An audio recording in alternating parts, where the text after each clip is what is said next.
Felicitaciones, es un varón. Ay, a ver, Raúl Ricardo. ¡Ah! ¡Qué pesadilla! Buenas noches, bienvenidos, bienvenidas. Gracias por sintonizar Brotes Verdes como cada martes aquí en la pantalla de C5N. Tenemos ante nuestros ojos la que parece ser una novela. Una novela.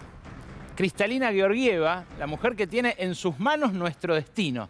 Así, en sus manos el destino de 45 millones de argentinos, parece ser víctima de una especie de complot internacional. Un complot internacional al que se están sumando poderes financieros, al que se están sumando sectores del gobierno norteamericano y algunos sectores también de la diplomacia internacional. Al menos todo esto es lo que uno podría inferir si leyera la carta que hoy publicó el economista heterodoxo Joe Stiglitz, el premio Nobel, padrino intelectual, académico y político del ministro de Economía Martín Guzmán. Hoy Stiglitz publica una nota que habla de golpe de Estado contra Kristalina Georgieva, la búlgara que, repito, tiene en sus manos el destino de toda la Argentina. ¿Qué dice el artículo de Joe Stiglitz? Esto, un intento de golpe en el FMI, lo publicó hoy en Project Syndicate, y la elogia de principio a fin a Kristalina Georgieva, para mí no en una muestra de los límites del progresismo de Stiglitz, sino en una muestra de cuál es su verdadero alineamiento y el poder que se mueve detrás de él. Dice Stiglitz, esta es la misma Georgieva cuya excelente respuesta a la pandemia rápidamente otorgó fondos para mantener a los países a flote y abordar la crisis sanitaria, y la que defendió exitosamente una emisión de 650.000 millones de dólares de dinero del Fondo Monetario, tan esenciales para la recuperación de los países de bajos y medianos ingresos. Ya la semana pasada hablamos de esto porque efectivamente esta crisis, la crisis en el Fondo Monetario y una Kristalina que parece que no era tan cristalina, está rondando el poder económico, el establishment financiero internacional desde hace ya 10 días. ¿Qué es lo que pasa? Bueno, lo que pasa es que a Georgieva la acusan en el Banco Mundial de haber beneficiado a China en un ranking de clima de negocios, donde China salía habitualmente en un puesto bajo, pero donde de un año para el otro, debiendo haber bajado, según lo que revisaron ahora en el Banco Mundial, Georgieva facilitó que permaneciera en esa misma posición.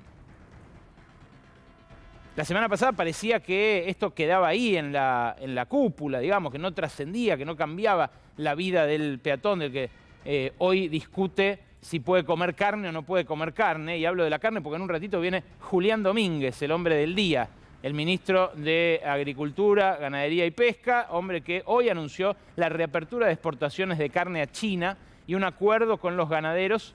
Vamos a ver cómo deja esto nuestro mostrador, nuestra parrilla del fin de semana. Decía que hasta la semana pasada parecía que no cambiaba tanto esta interna en las alturas del Fondo Monetario. Acusan de esta especie de complot, en esta carta Stiglitz, donde también encomia la vocación de Kristalina Georgieva por impedir el cambio climático, el calentamiento global. Bueno, lo que dice es que, hay una especie de confabulación entre el actual titular del Banco Mundial, que es David Malpass, la banca de Wall Street, The Economist, que pidió esta semana, el semanario conservador británico, pidió esta semana la renuncia de Kristalina Georgieva, y además también ahora el Financial Times, que hoy se sumó y dijo también que está muy desprestigiada Georgieva al frente del Fondo Monetario, y el Fondo Monetario también lo está. Es cierto que está desprestigiado el Fondo Monetario, pero no porque ella haya manipulado un ranking de clima de negocios donde China salía de determinada manera hace 5 años. Está desprestigiado, entre otras razones, por lo que hizo con Argentina de vuelta. Ahora, uno puede comerse el cuento de hadas de la Kristalina buena, de que al frente del fondo hay alguien preocupado por la ecología y preocupado por el bienestar de la gente del sur del mundo, como nosotros, o puede atenerse a lo que ofrece la realidad como elementos para el análisis. Y si uno se atiene a la realidad, lo que tendría que mirar es qué hizo el Fondo Monetario durante la pandemia, o sea, qué hizo el Fondo Monetario desde que Georgieva está al frente. Dice Stiglitz que algo que hizo y que le reprocha a Wall Street es haber apoyado a la Argentina en la renegociación de la deuda con los acreedores privados. Ahora, lo que encontró la profesora Cristina Lascaridis, una profesora de la The Open University en el Reino Unido, que además antes había estudiado en Cambridge, pero que tiene un antecedente fuerte para escucharla en este aspecto, que es griega. Lo que encontró Cristina Lascaridis es que los países que recibieron créditos stand-by del Fondo Monetario desde que estalló la pandemia están teniendo las mismas exigencias de ajuste que tuvo la Argentina en los años 90 o en los años 2000, hasta que en 2005 el gobierno de Néstor Kirchner decidió pagar la deuda completa y liberarse de esa condicionalidad del Fondo Monetario.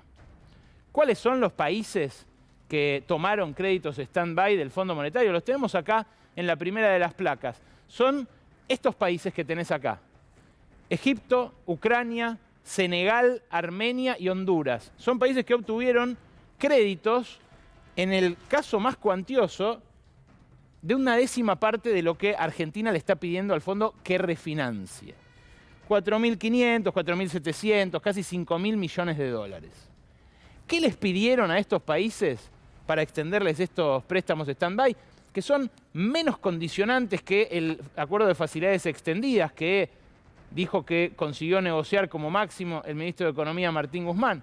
Bueno, mirá lo que le exigieron a Egipto, por ejemplo. Lo ves en la siguiente placa. Este es el fragmento del documento oficial del Fondo Monetario, que lo pego así a propósito para que ustedes vean el original. Tiene estos tres requisitos, estos tres criterios de performance, que son las metas que le impone el Fondo Monetario a los países. Cada vez son más detalladas siempre. Esto lo vio Grecia, ¿no? Al final terminaron teniendo una persona del fondo en cada uno de los ministerios, controlando que no gastaran de más. Bueno, lo que le pide básicamente es que recorte el gasto y que pague deuda. Este acuerdo que firmó el gobierno egipcio ahí al toque de que empezó la pandemia, lo tuvo atado de pies y manos fiscalmente durante toda la pandemia. No pudo expandir el gasto. Esto es muy concreto. No pudo sacar programas de asistencia como los que tuvimos acá, que fueron bastante más modestos que los que hubo en Estados Unidos.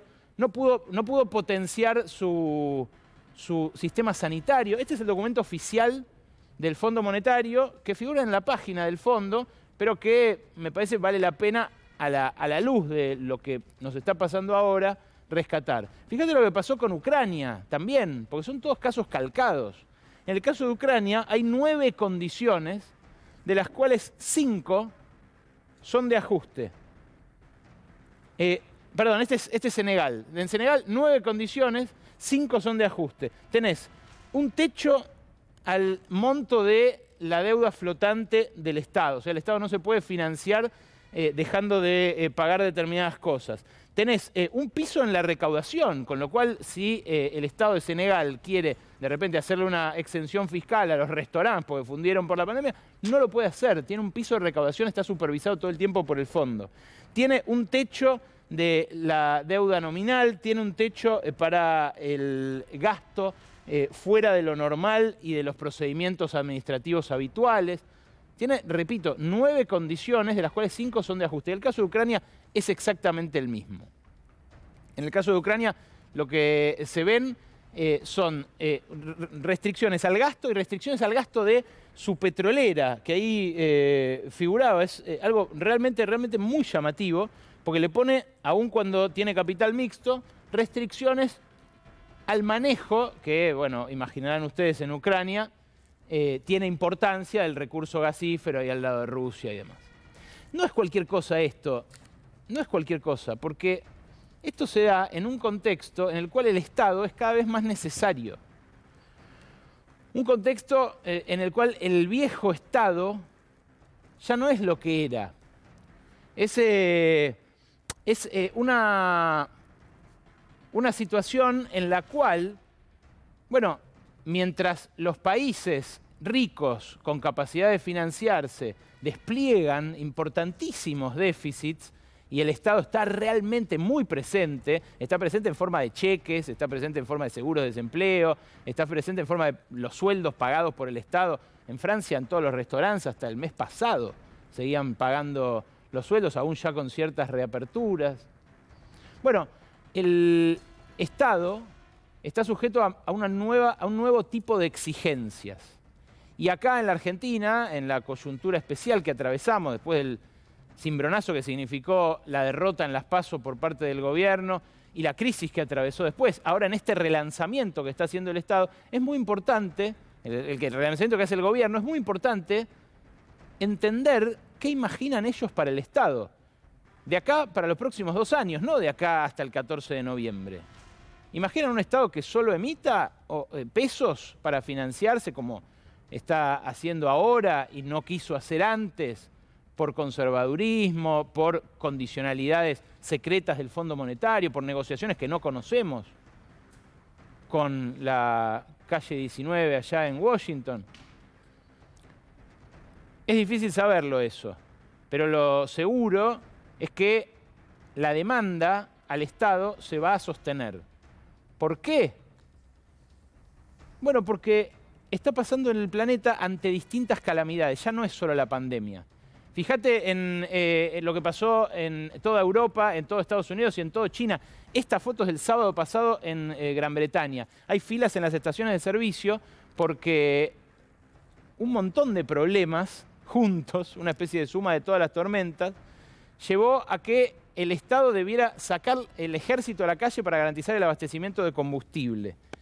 Esto, que hizo también subir al cuádruple el gas, las tarifas y demás, es algo que interpela al Estado y que le exige reinventarse, pensar cómo se va a financiar para hacer las cosas que ahora le piden que haga. Un sociólogo que fue funcionario durante 5 años de Raúl Alfonsín, que se llama Juan Carlos Torre, acaba de publicar un libro titulado Crónica de una temporada en el quinto piso del Ministerio de Economía, allí donde está el ministro habitualmente y la unidad ministro. Ayer dio un reportaje a Carlos Pagni en La Nación Más y recorté 1 minuto y medio porque habla de esto, del Estado y de sus nuevas demandas. La novedad de la Argentina es la pobreza en movimiento, no apenas la pobreza, todo bien, ¿no? Pero la novedad es la pobreza en movimiento, y una pobreza en movimiento que se nutre de un recurso argentino que se va transmitiendo de generación en generación, que es la capacidad organizativa. Esa capacidad organizativa ha hecho que estas multitudes se pongan en movimiento todo el tiempo. Y hoy día han logrado algo extraordinario, que el Ministerio de Trabajo le da un sello de reconocimiento y en paralelo a la CGT de los trabajadores formales, hay una CGT que han tenido que crear un registro aparte, porque no había manera, ¿no? La CGT de los trabajadores que no tienen patrón. Y entonces esta CGT o este sindicalismo de los que no tienen patrón, ¿no? ¿Cuál es el alter? ¿Con quién? Bueno, es el Estado. Es el Estado el que es su contraparte. Entonces la política social, y yo creo que aquí en más, ¿no? Ya no es apenas un atributo de los gobiernos, sino que es el fruto de una negociación entre este actor, los pobres, organizados, ¿no? Que de un modo u otro discuten lo que le puede dar el Estado. Digamos que este sindicalismo de los que no tienen patrón discutiría con el gobierno para que el gobierno le provea a esta economía popular, ¿bien?, de los créditos para comprar sus herramientas, ¿no?, de los salarios para financiar su mano de obra, y crear así una economía en paralelo, ¿no?, pero que tenga una economía en paralelo a la economía que conocemos, la economía de los trabajos del mundo formal, pero que tiene una virtud, ¿no?, que es la de dar empleo. La Argentina no produce empleo, y el camino para producir empleo viene por este lado. Y entonces, si queremos una Argentina sin desocupados, ¿no?, tenemos que empezar a convivir con este fenómeno. ¿Escuchaste? Lo que dijo Torre en La Nación Más es especialmente contracultural en ese lugar por el mantra que se ha repetido sistemáticamente de que el único que crea empleos es la inversión privada, cuando hay clima de negocios para que esa inversión privada se concrete. Lo que dice Torre da vuelta a ese argumento. Dice, mirá, la realidad es esta. La realidad es que hay una masa de pobres que no para de crecer y que le demanda al Estado como su contraparte una solución. Una solución que el Estado además promete en su Constitución Nacional. Yo veo muchos analistas y muchos protagonistas pragmáticos que se embanderan en la realpolitik y creen que el conservadurismo es lo que los hace realistas. Y si en realidad el realismo es dejar de ser tan conservadores. Hace un par de meses entrevisté acá a Pavlina Tcherneva, una economista también búlgara que propone un plan de empleo masivo para que países como el nuestro salgan de la pobreza estructural. Es lo mismo que proponen las organizaciones sociales que menciona Torre, entre ellas la CETEP, esta CGT de los pobres organizados. ¿Cómo lo decía Tcherneva? Así, en un minuto. The reason why employment is better than just income support is because people want employment. When you look at survey after survey after survey, when you ask them what would you like, income or job, they overwhelmingly prefer employment. The second reason is because poverty is much more complicated. It's not just the absence of income. You know, most people just stop there. You know, they realize that on the surface, somebody needs to spend and, you know, have some income to feed themselves. But as a practical reality, the economy works in such a way that people get empowerment, recognition, opportunities, connections, and contacts, all the things that are necessary for a person to build their economic life, to start growing their wealth and assets. It happens through paid employment. And so if we're serious about, you know, finding a structural solution to the multifaceted aspects of poverty, we can't stop at income alone. So the job guarantee is, well, the direct solution. If the market does not provide enough jobs, enough employment opportunities, then the public sector can.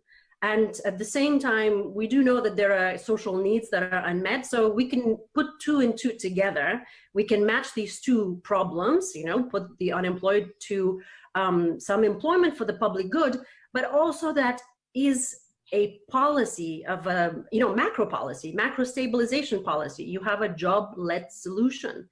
You know, today what we do is we do stimulus, we do incentives, we do many, many programs, all in the name of job creation. But we are missing the most obvious, most straightforward solution, just providing directly the employment opportunities. What kind of job exactly would the state guarantee?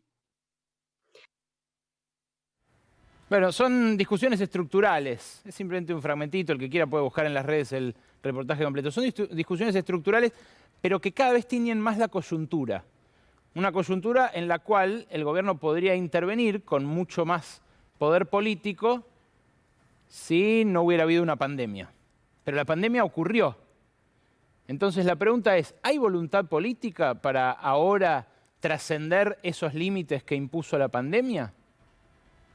¿Hay capacidad, hay músculo, hay volumen político, como se dice ahora, para evitar esa segunda dosis de sacrificio que aguarda en los brazos de Kristalina Georgieva en caso de que nos entreguemos a sus designios, como tuvieron que hacerlo Ecuador, Ucrania, Honduras y demás? Me parece que es la pregunta que vale hacerse ahora y en los próximos 2 años. Porque como venimos diciendo, el problema no es perder una elección, el problema es perder el rumbo.